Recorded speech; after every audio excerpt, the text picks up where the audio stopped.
بسم اللہ الرحمن الرحیم۔ الحیض و بعض احکامہ الخاصہ۔ الحیض دم یخرج من المرأة فی کل شہر غالباً وهو اسود او احمر حار ابیت یخرج بدفق وحرکت فی الغالب۔ موضوع بحث ہمارا یہ تھا کہ اسباب غسل کیا ہیں۔ ان اسباب غسل میں پہلے نمبر پر آیا تھا جنابت، کہ جنابت اسباب غسل میں سے ہے۔ جنابت کیسے متحقق ہوتی ہے اس کی بحث بھی ہو گئی۔ غسل جنابت کو کس طرح انجام دیا جاتا ہے اس کی بحث بھی ہو گئی۔ مجنب شخص پر کیا کیا حرام ہوتا ہے اس کی بحث بھی ہو گئی۔ اب بحث اس بارے میں ہے کہ غسل کے اسباب میں سے ایک ہے حیض۔ حیض وہ خون ہے جو ہر عورت کو مہینے میں ایک مرتبہ آتا ہے۔ عام طور پہ ہر عورت کو مہینے میں ایک مرتبہ آتا ہے، لیکن ہو سکتا ہے 10 دن کے بعد اگر دوبارہ بھی آنے کا امکان ہے، لیکن غالباً ایسا ہوتا نہیں ہے۔ خوب، یہ حیض جس خاتون کو آ جائے گا اس پر غسل کرنا واجب ہوگا۔ حالت حیض میں انشاءاللہ آگے اس کے احکام پڑھتے ہیں۔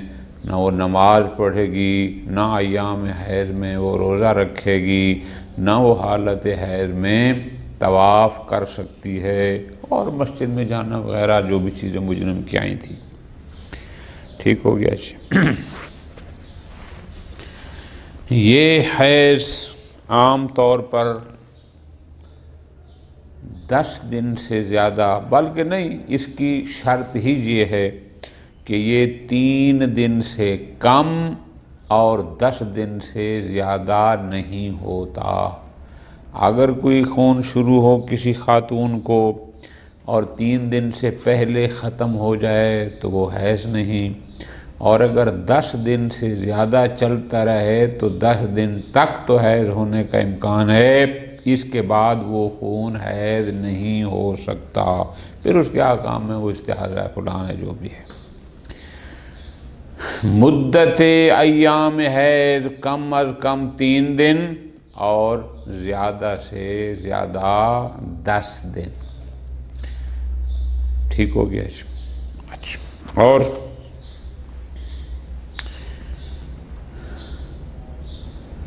اس کے احکام جو میں نے گزارش کی، اس کی نماز صحیح نہیں، ایام حیض میں روزہ صحیح نہیں، فلاں فلاں، ٹھیک ہو گیا جی۔ البتہ جب یہ ختم ہو جائے گا روزوں کی قضا ہے، نماز کی قضا نہیں ہے، اور جو چیزیں حالت جنابت میں حرام ہوتی ہیں وہ حالت حیض میں بھی حرام ہوتی ہیں۔ اسی طرح ایام حیض میں عورت سے جماع کرنا بھی شرعاً حرام ہوتا ہے۔ اسی طرح حالت حیض میں اس کو طلاق بھی نہیں دی جا سکتی۔ ٹھیک ہو گیا۔ خوب، یہ ساری باتیں آئیں گی۔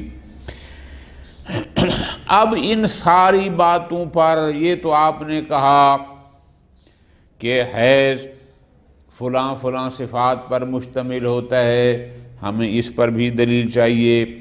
حیض کم از کم 3 دن ہوتا ہے، ہمیں اس پر دلیل چاہیے۔ زیادہ سے زیادہ 10 دن ہوتا ہے، ہمیں اس پر، یعنی جتنی باتیں بھی آپ نے کی ہیں ہر ایک پر ہمیں دلیل درکار ہے۔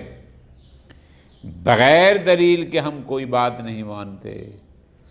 یہ کتاب ہے ہی اسی لیے کہ ہر حکم کی دلیل کو بیان کیا جائے۔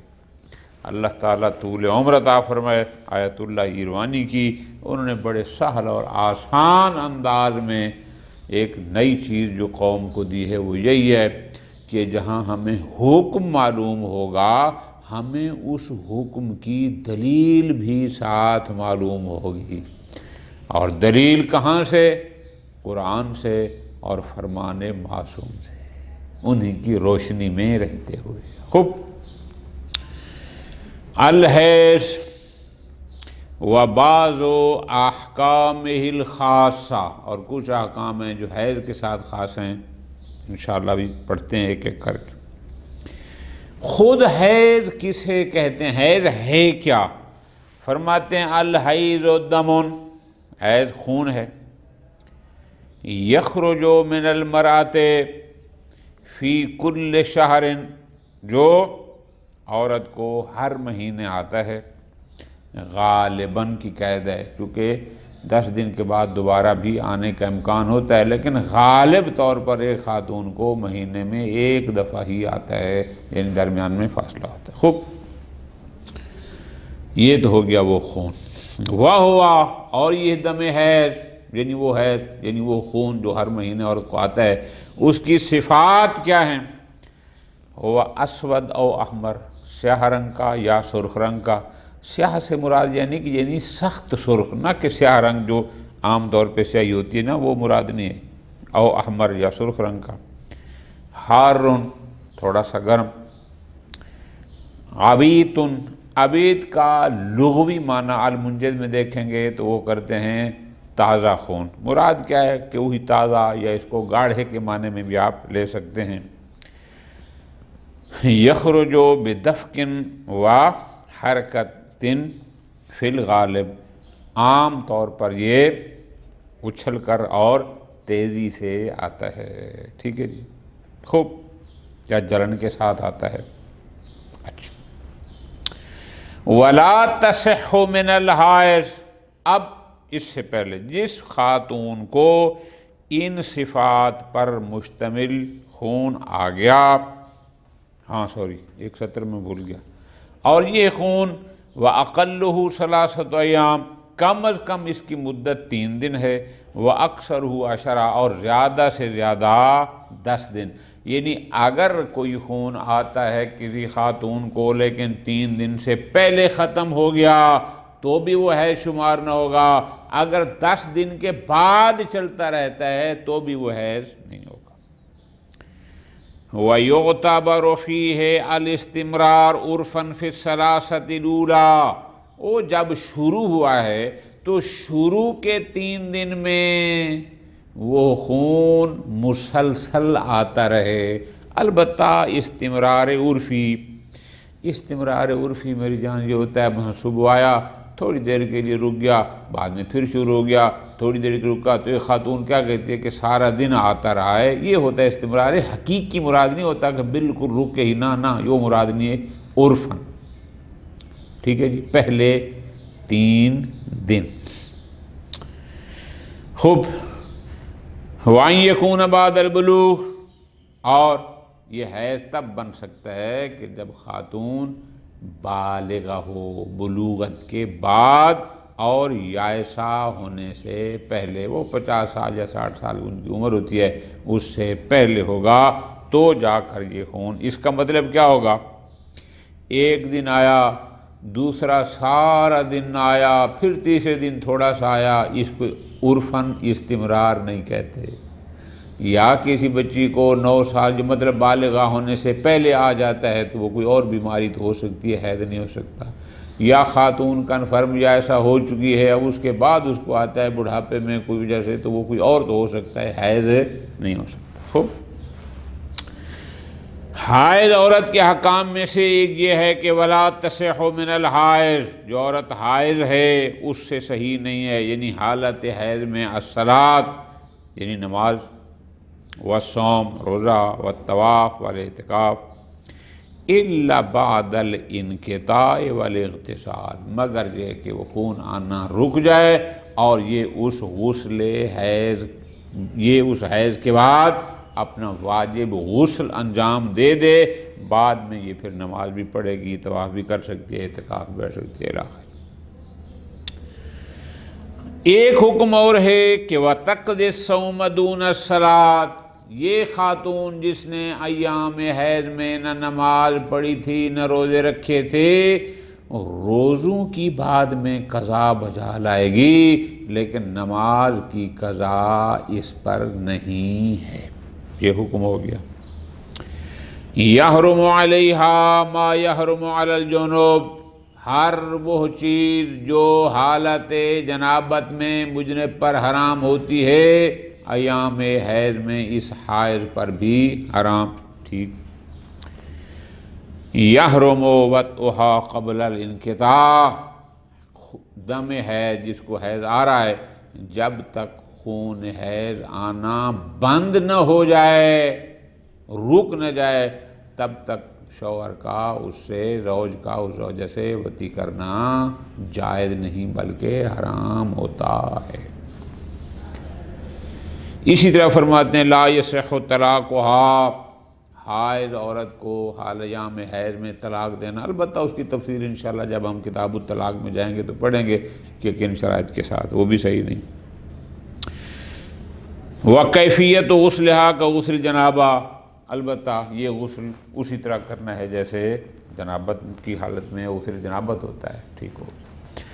اب یہ تو ہو گئے سارے کے سارے احکام کہ دم حیض عورت کو مہینے میں ایک دفعہ آتا ہے، دم حیض یا سیاہ ہوتا ہے یا سرخ ہوتا ہے، دم حیض کم از کم 3 دن زیادہ سے زیادہ 10 دن ہوتا ہے، استمرار فلاں فلاں، یہ سارے جو احکام بیان ہوئے، والمستند فی ذالک، ہر ایک حکم پر دلیل کیا ہے؟ اب یہاں سے آغاز فرما رہے ہیں ادلہ کا کہ یہ جتنے بھی ہم نے احکام بیان کیے، ہر ایک پر حکم، یعنی ہر حکم پر دلیل، وہ یہاں سے شروع ہو رہی ہے۔ پہلا حکم کیا تھا کہ حیض وہ خون ہے جو جو عورت کو ہر مہینے آتا ہے غالباً۔ تفسیر الحیض بما ذکر فلقضاء الواقع الخارجی بذالک، فرماتے ہیں اس میں ہمیں کوئی ضرورت نہیں ہے کسی آیت کی، کسی روایت کی، اگرچہ وہ بھی ہیں انشاءاللہ آ رہی ہیں، لیکن ایک واقع خارجی ہے، ہر گھر میں خاتون ہیں اور ہر خاتون کو آتا بھی ہے، یعنی ایک ایسی شے ہے کہ جو ایک مطلب وقوع خارجی رکھتی ہے، جو ایک حقیقت خارجیہ ہے، ایک واضحات میں سے ہے۔ اب اس کے لیے ہمیں اس کے سارے لینے کی کوئی ضرورت نہیں ہے کہ ہر مہینے اس کو آتا ہے اور وہ ایسا ہوتا ہے ویسا ہوتا ہے، اگرچہ اس پر آگے روایات بھی ہیں۔ وَالتَّقْیِیدُ بِالْغَالِبِ، میں نے گزارش کی تھی کہ انہوں نے کیا فرمایا کہ یخرجو من المرأۃ فی کل شہر غالباً، کہ عام طور پر غالب طور پر مہینے میں ایک دفعہ خاتون کو آتا ہے۔ یہ غالباً کی قید کیوں لگائی؟ فرماتے ہیں احتراز عن بعض الحالات، چونکہ بسا اوقات مہینے میں 2 دفعہ بھی آ سکتا ہے، امکان ہے، یعنی جس دن اس کا ایام ختم ہوئے اتنے غسل کیا، پھر درمیان میں 10 دن کا فاصلہ ضروری ہے، 10 دن نہ آیا، پھر 11ویں 12ویں دن شروع ہو گیا، اگرچہ ابھی 30 دن پورے نہیں ہوئے لیکن ہو سکتا ہے، کما فی المضطربۃ ونحوھا۔ خوب، آپ نے اگلی بات یہ کہ دم حیض میں فلاں فلاں صفات ہیں، بات سمجھ آ گئی؟ کون سی؟ کہ یہ دم حیض سرخ یا سیاہ رنگ کا ہوتا ہے اور وہ گاڑھا یا تازہ، جو بھی اس کی صفات آپ نے بیان کی۔ دلیل فرماتے ہیں ان صفات پر دلیل ہمارے پاس موجود ہے۔ فَلِصَحِیحَةِ حفظ ابن البختری، حفظ ابن بختری روایت ہے، روایت صحیحہ، کہتا ہے دخلت علی ابی عبداللہ علیہ السلام امرأۃ، امام جعفر صادق علیہ السلام کے پاس ایک خاتون آئی، ان کی خدمت میں حاضر ہوئی۔ فَسَأَلَتْهُ عَنِ الْمَرْأَةِ، اس نے امام علیہ السلام سے آ کر سوال کیا کہ ایک خاتون ہے يَسْتَمِرُّ بِهَا الدَّمُ، جس کا خون استمراری ہے، چلتا رہتا ہے، رکتا نہیں ہے۔ فلا تدری حیض ہوا غیرہ، اس کو نہیں پتا کہ آیا وہ حیض ہے یا غیر حیض۔ ایک خاتون ہے، اس کو مسلسل خون آ رہا ہے اور اس کو یہ علم نہیں ہے، درک نہیں ہو رہا، علم جانتی نہیں ہے کہ یہ حیض ہے یا غیر حیض، اس کا حکم کیا ہے؟ قال، امام نے فرمایا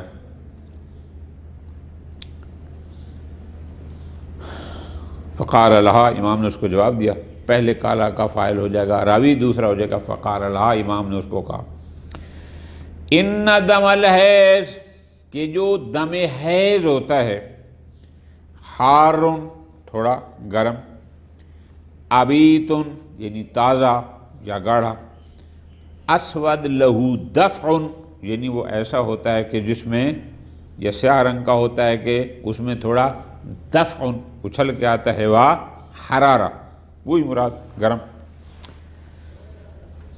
دم الاستحاضہ، جو دم استحاضہ ہوتا ہے حیض کے مقابل میں، وہ دوسرا استحاضہ، تیسرا نفاس، انشاءاللہ ان کو پڑھیں گے۔ اصفر، وہ پھول سرخ نہیں ہوتا یا سیاہی میل نہیں ہوتا، بلکہ وہ زرد رنگ کا ہوتا ہے، بارد نسبتاً ٹھنڈا ہوتا ہے، سکون سے نکلتا ہے۔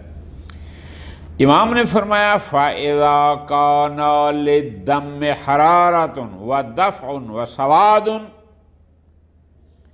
فَلْتَدَعِ الصَّلَاةَ، وہ جس خاتون کو خون آ رہا ہے، اگر اس میں حرارت ہے، وہ اچھل کے نکلتا ہے اور سیاہ رنگ کا ہے، فَلْتَدَعِ الصَّلَاةَ، اس کو چاہیے کہ نماز کو چھوڑ دے۔ یعنی یہ صفات جو ہم نے بیان کی ہیں در حقیقت امام جعفر صادق علیہ السلام کی بیان کردہ ہیں۔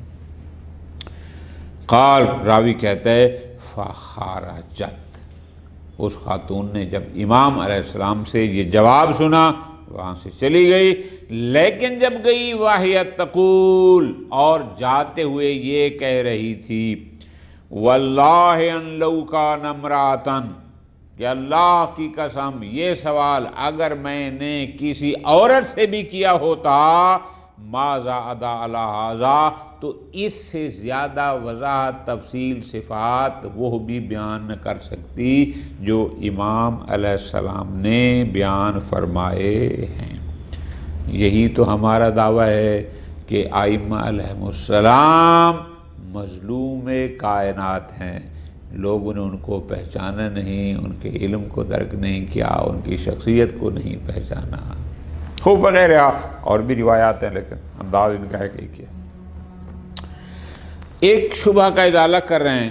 والمراد بالسواد، جناب سواد تو کہتے ہیں سیاہ کو، سرخ رنگ علیحدہ چاہے ہے، سیاہ علیحدہ ہے، فرماتے ہیں یہ جو ہم نے کہا ہے کہ وہ سیاہ ہوگا، سیاہ سے مراد یہ ہے الحمرۃ الشدیدہ، یعنی سخت سرخ، یعنی سرخی میں جب بہت زیادہ ہو تو وہ تھوڑا سیاہی میل ہو جاتا ہے۔ نہ وَإِلَّا فَلَمْ يَرَى دَمٌ أَسْوَدٌ، ورنہ ایسا نہیں ہے کہ وہ کوئی باقاعدہ ایک سیاہ رنگ کا خون ہوتا ہے جیسے یہ بلیک ہے یا یہ میری کباب بلیک ہے، نہ یہ مراد یقیناً نہیں ہے۔ خوب،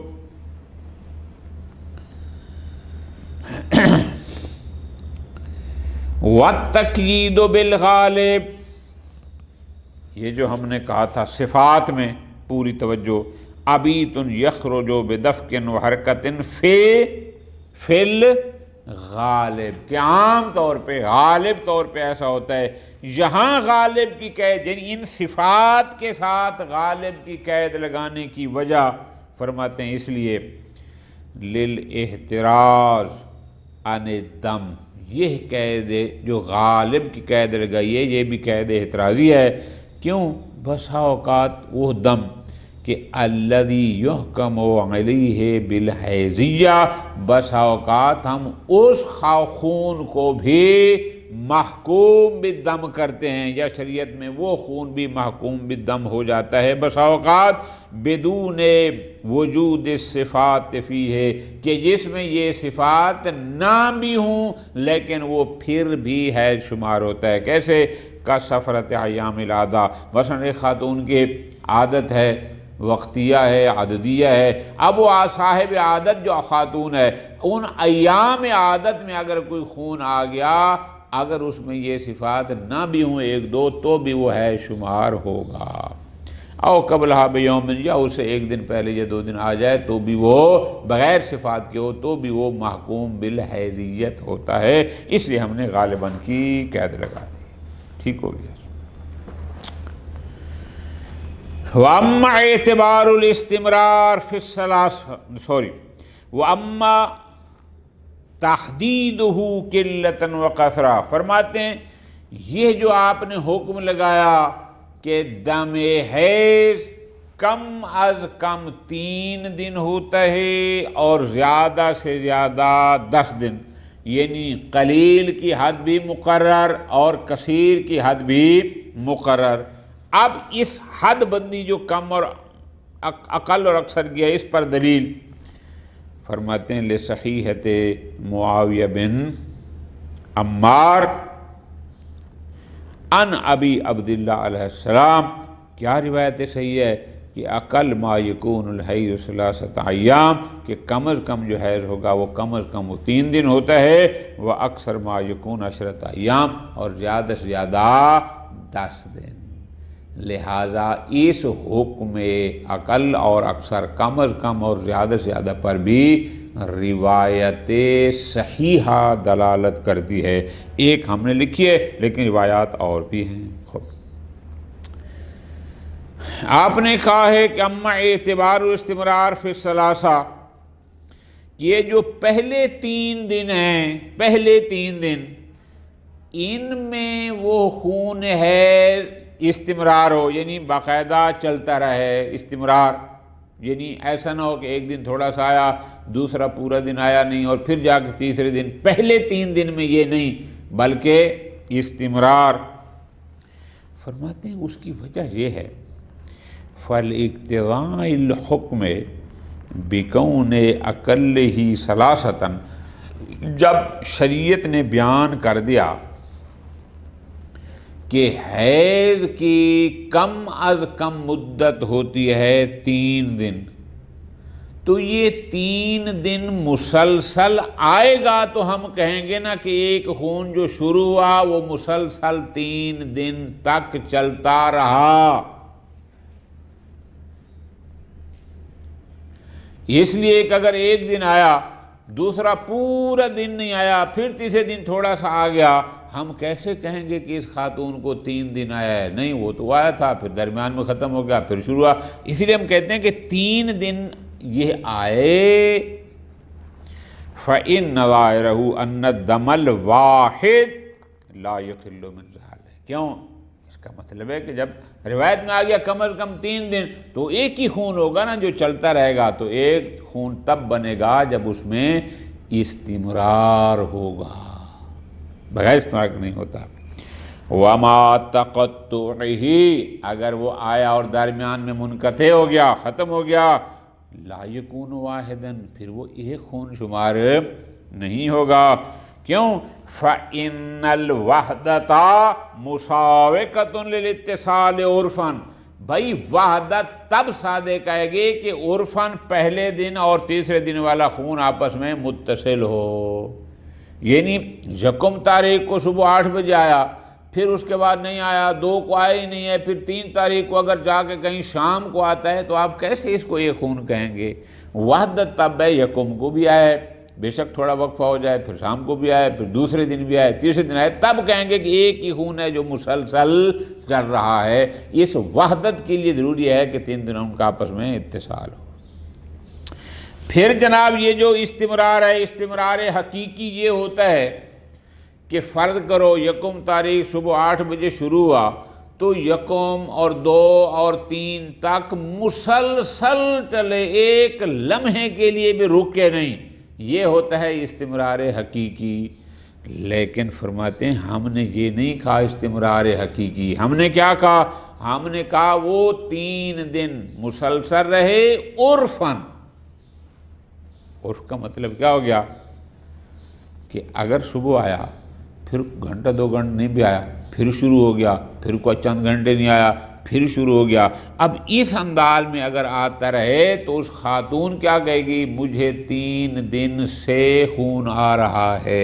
اس کو کہتے ہیں استمرار عرفی، کہ درمیان میں تھوڑا فاصلہ آ بھی جائے چند گھنٹوں کا، اس فاصلے کو فاصلہ شمار نہیں کیا جاتا۔ فرماتے ہیں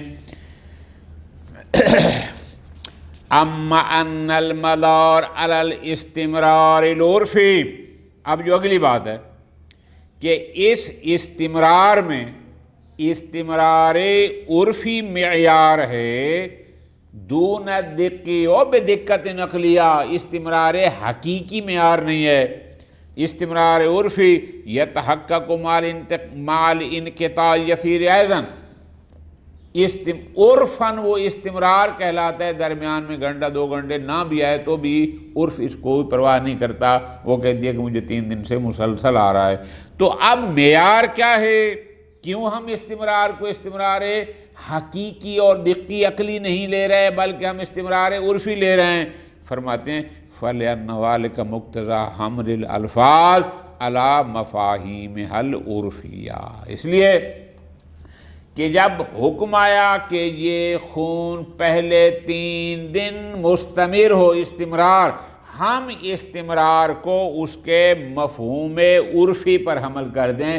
عرف استمرار سے کیا مراد لیتا ہے؟ وہ استمرار عقلی، یعنی معنی عقلی آپ دقت نہیں جاتے، ہم عرف دیکھتے ہیں عرف کیا کہتا ہے۔ ہم کیا کہتے ہیں؟ ایک بندہ کسی کے انتظار میں تو کیا کہتا ہے؟ میں صبح سے اس کی انتظار میں بیٹھا ہوں، حالانکہ وہ کھڑا بھی ہوگا، وہ چلا بھی ہوگا، لیکن زیادہ دیر جو ہے جب بیٹھا رہا تو اس لیے اس کو استمرار کہتے ہیں۔ تو اس بنیاد پر ہم کہہ رہے ہیں کہ یہاں استمرار عرفی مراد ہے، نہ کہ استمرار عقلی و حقیقی۔ وصلی اللہ علی محمد وآل محمد وعجل فرجہ۔